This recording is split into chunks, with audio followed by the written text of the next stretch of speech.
और देखिए, मैनपुरी लोकसभा उपचुनाव में सपा उम्मीदवार डिंपल यादव के नाम की घोषणा के बाद बीजेपी में बैठकों का दौर शुरू हो गया है। लखनऊ से मैनपुरी तक बैठकें चली जा रही हैं। मैनपुरी में तो महामंत्री संगठन धर्मपाल सैनी खुद पहुंचे और पार्टी के पदाधिकारियों के साथ बैठक की, कार्यकर्ताओं के साथ बैठक की। स्थानीय चुनाव संयोजक भी नियुक्त किए हुए हैं। ऐसे में आज चुनाव प्रभारियों के नाम की घोषणा भी बीजेपी कर सकती है। मैनपुरी और खतौली सीट पर उम्मीदवार तय करने के लिए कल नाम पर आखिरी मंथन होगा। 12 नवंबर को बीजेपी कोर कमेटी की बैठक मुख्यमंत्री आवास पर होगी और यही माना जा रहा है कि नाम सामने आ सकता है। लेकिन इसी बीच दिलचस्प रहा यूपी भाजपा अध्यक्ष से अपर्णा यादव की मुलाकात, जो कि माहौल में एक नए एंगल के साथ लोग देख रहे हैं कि क्या कुछ मायने हो सकते हैं उस मुलाकात के। आइए समझने की कोशिश करते हैं कि बीजेपी खेमे से इस वक्त लखनऊ में किस तरीके की हलचल है। अनुभव। देखिए, आपने बिल्कुल ठीक कहा कि किस तरीके से बीजेपी में मंथन चल रहा है, क्योंकि मैनपुरी में समाजवादी पार्टी ने तो बाई इलेक्शन के लिए अपने उम्मीदवार के नाम की घोषणा कर दी। डिंपल यादव को समाजवादी पार्टी ने अपना कैंडिडेट बनाया और अब बीजेपी की बारी है किसको चुनाव मैदान में उतारे, इस उपचुनाव को कैसे जीते। क्योंकि 2024 से पहले मैनपुरी का ये उपचुनाव केवल एक उपचुनाव नहीं है, बल्कि बहुत बड़ा मैसेज देने वाला ये चुनाव होगा। इसीलिए बीजेपी बार बार जो कह रही है कि हम इस सीट पर जीत हासिल करेंगे, तो रणनीति के साथ ये भी ज़रूरी है कि उम्मीदवार कौन होगा और क्या ऐसा उम्मीदवार होगा जिसकी स्वीकार्यता होगी मैनपुरी में।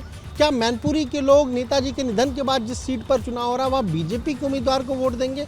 इन्हीं सारी चीज़ों को लेकर मंथन चल रहा है। धर्मपाल सैनी महामंत्री संगठन है, वो कल पहुंचे थे मैनपुरी। वहाँ पर रामनरेश अग्निहोत्री थे, जो खुद मैनपुरी से ही आते हैं, दूसरी बार जीते हैं वहाँ बोगांव से, सरकार में मंत्री भी रहे वो भी वहाँ पर थे। अश्विनी त्यागी भी वहाँ पर थे, कुछ और एमएलसी भी हैं, कुछ और पदाधिकारी, उन सब लोगों के साथ बैठक की है। रणनीति पर चर्चा हुई है, खासतौर से ये कि किसे यहाँ से उम्मीदवार बनाया जाए, क्या वोटों का समीकरण है, इन सारी चीज़ों पर। प्रदेश अध्यक्ष जो है वो दिल्ली में मौजूद है, धर्मपाल सैनी महामंत्री संगठन वो भी दिल्ली चले गए हैं। अपर्णा यादव ने कल प्रदेश अध्यक्ष भूपेंद्र चौधरी से उनके आवास पर जाकर मुलाकात की। बहुत सारी चर्चाएं हो रही हैं कि क्या कुछ बात हुई, लेकिन हमारे जो सोर्स है उनका साफ तौर पर कहना है कि अपर्णा यादव ने फिलहाल ये कहा है कि उस उपचुनाव में वो नहीं बिल्कुल। और इसी बीच आपको ये बताते चले कि खतौली विधानसभा उपचुनाव को लेकर रालोद सपा गठबंधन प्रत्याशी का आज ऐलान कर सकता है। रालोद ने खतौली में पूरी ताकत झोंक दी है। पार्टी के नेताओं ने खतौली में डेरा डाल रखा है। रालोद की टीम गांव-गांव जा रही है। पश्चिमी यूपी के नेताओं का खतौली में जमावड़ा लगा हुआ है। 13 नवंबर को आरएलडी अध्यक्ष जयंत चौधरी की खतौली में ताबड़तोड़ 3 जनसभाएं हैं, ये भी खबर आ रही है। तो देखिए, समाजवादी पार्टी ने खतौली उपचुनाव के लिए सीट रालोद को दे दी है, जिससे गठबंधन है। ऐसे में खतौली में जनसभाओं के लिए जयंत चौधरी डेरा डालेंगे। ये माना जा रहा है कि रालोद की ओर से प्रत्याशी का ऐलान हो सकता है। सूत्रों के हवाले से यह बड़ी खबर मिल रही है।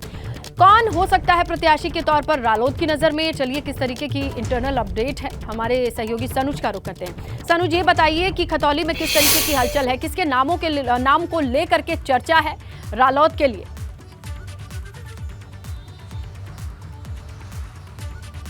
हाँ, देखिए, हलचल तो बढ़ी हुई है और पश्चिम उत्तर प्रदेश में राजनीतिक पारा भी चढ़ा हुआ है। चूंकि खतौली विधानसभा सीट को लेकर जहां बीजेपी पूरी ताकत झोंक रही है, वहीं राष्ट्रीय लोकदल ने भी पूरी ताकत झोंक रखी है।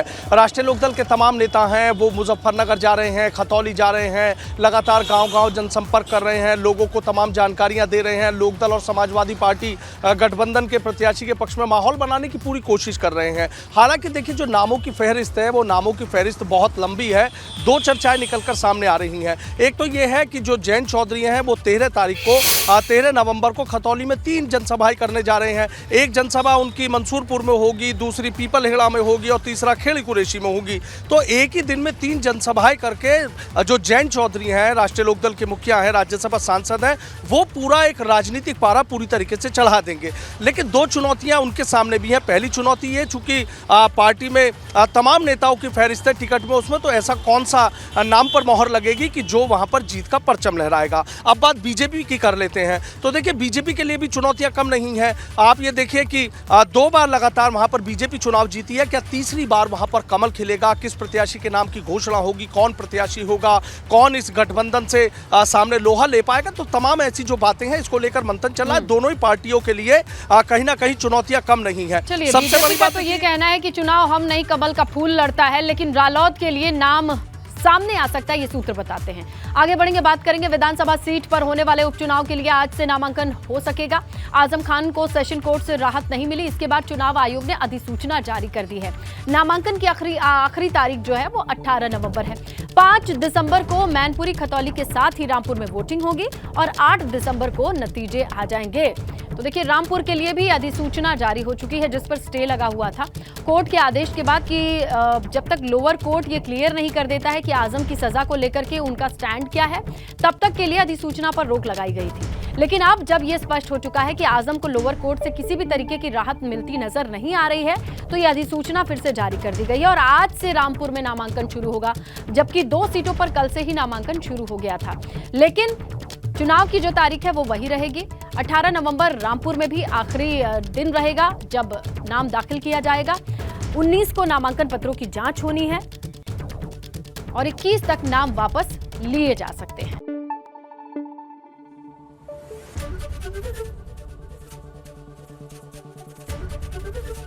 एबीपी गंगा, खबर आपकी, जुबान आपकी।